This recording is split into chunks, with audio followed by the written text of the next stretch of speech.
Hello, my name is Hannah Angelique Fernandez Mendoza. Today, we are going to talk about community pantries and how they came to be, especially in this pandemic.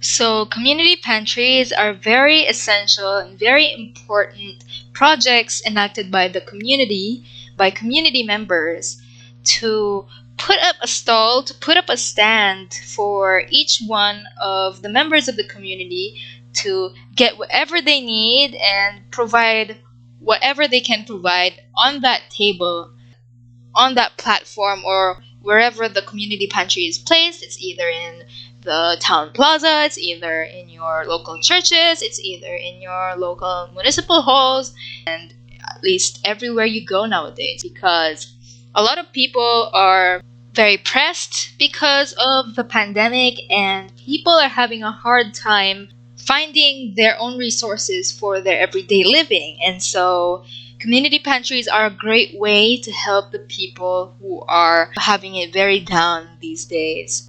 It's a good job that community pantries are out there, because the community really displays their sense of humanity for each and every one of the members to pick each other up in times of uncertainty, just like in this COVID-19 pandemic that we are going through today.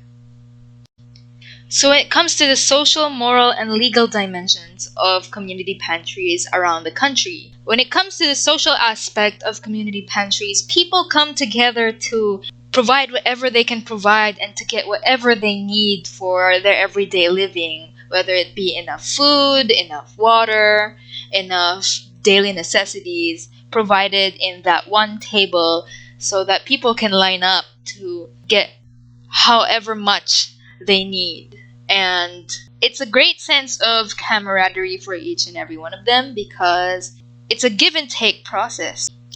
And it's very wholesome to see that with the protocols enacted during the lineups in community pantries, then there is a sense of teamwork that is being displayed in situations like that.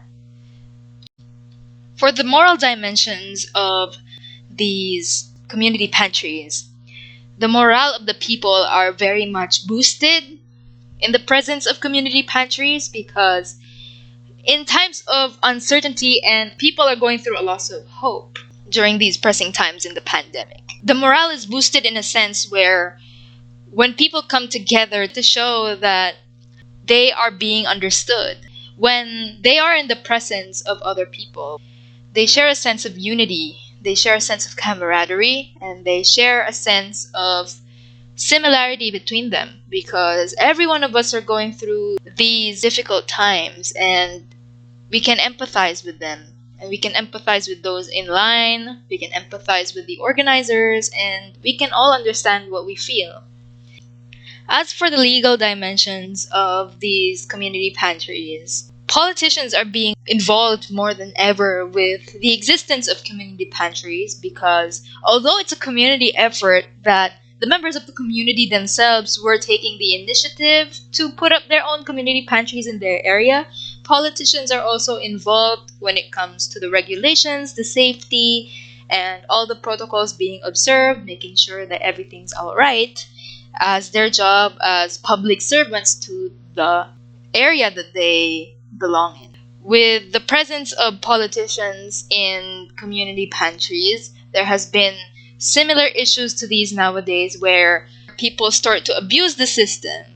I know a lot of people are very hungry, a lot of people are very angry whenever there's a shortage of supply in community pantries, but I know that there are regulations, there are things that we can do, there are things that the organizers can also do to make sure that the community pantries are a safe space for everyone to partake in, because I know that each one of us should have the right opportunity, should have the equal opportunity to get whatever we deserve to get, the supplies that are being provided by the organizers or the people of the community that initiate these projects. I do believe that empowerment and advocacy can very much be applied to the concept of community pantries. It's because people can empower other people to supply for these community pantries, to give whatever they need to give. That's why the saying goes, kumuha sa pangangailangan, magbigay ayon sa kakayahan, which means give whatever you can and take whatever you need.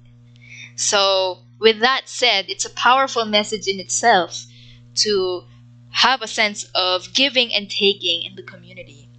And the emphasis on giving is most important now more than ever because although there is a scarcity in supply with the pandemic, although there is a lack of resources, a lack of opportunities to provide, there is still going to be a way. Filipinos are challenged, Filipinos are determined to find their own ways to give back despite the trying times. And I think that is a very empowering thing that community pantries provide for each one of us. Advocacy is a good concept that can be connected to community pantries because people can advocate for this. People can advocate for of the community constituents who don't really have the necessities that they should be having right now, who don't have the opportunities to go to these community pantries to get what they need right now, and to those who think they have lost hope because the distance to community pantries is very far, the scarcity of materials is present, and so on. And people can advocate for this cause because we share a same common problem. We share a common goal to get through this pandemic together because it's been a year and COVID is still very rampant around the world these days, and especially in the Philippines where things tend to get a little bit worse now. But I do think that we really have something we can contribute to, something we can stand up for. Our right to basic needs is very much should be vocalized. It should be vocalized. And it's very powerful to think that just a set just a set table outside your door, just a set table outside your buildings can change so many lives, can change so many people's lives, and can really make a big difference to the way things are right now for most people, especially those who are marginalized and those who don't really have the capacity to earn whatever they need. And I think that it's very important that the community has something they can share, something they can stand up for, and that is for the right to basic needs of every individual. No matter how scarce the materials are, no matter how difficult to acquire things are right now, people still have a right to live. And people still have a right to their health. People still have a right to their replenishment of hunger, thirst, and all their problems that came about because of this pandemic. These things are what should be stood out for. These things are what should be talked about more. And now that we live in this society where things are very social nowadays, now that we are constricted in our own four corners of our homes, it should give us the opportunity to speak up.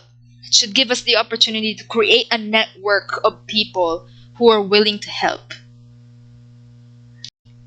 At the same time, we can promote gender equality in community pantries because this pandemic has equalized our problems at this point. We are all sharing the same problems. We are all sharing the same dilemmas that we are going through right now because of this pandemic. We are all constricted here, as I said before, and many people can take whatever chance they can get to survive at this point, to keep themselves healthy, to keep themselves sane. Young, old, men, women, we are all struggling to find a way somehow to get through this together. and we are all continuing to pray and to hope. We strengthen ourselves together even though we are not physically present, that someday these things can be over soon. And with the use of community pantries, we can promote gender identity to this issue, this concept, because, as I said, it doesn't matter if men or women can be the ones who can provide for their families. It doesn't matter if your mothers or your fathers or your grandmothers, young or old, rather. It doesn't matter anymore. The restrictions for senior citizens seem to not matter anymore in the presence of community pantries, because people are on a rage. People are somehow almost in a state of stampeding for the supplies that we need to survive, that are displayed in those little tables. Those long tables full of fruits, vegetables, food, drinks. Each one of them are fighting for their own spot. They're fighting for their own place in line. They're fighting for their own supplies that they might get at this hour. They're waking up in the early hours, in the wee hours of the day, just to secure that spot for them, just to secure their life in general in that table. Their life, it's like their life depends on that table. Their life depends on the things that are on that table, because it's our source of living, food. It's a basic need. If we don't have food, we won't survive. With the virus, it gives us less of a chance to survive. What if we don't live without food?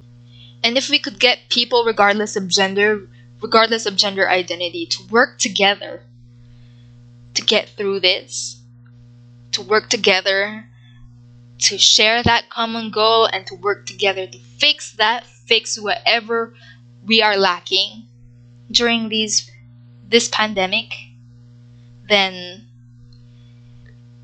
it's a very peaceful world that we live in. All we need to care about is the virus going away. All we need to care about are the doctors, nurses, and the health professionals that are working for us.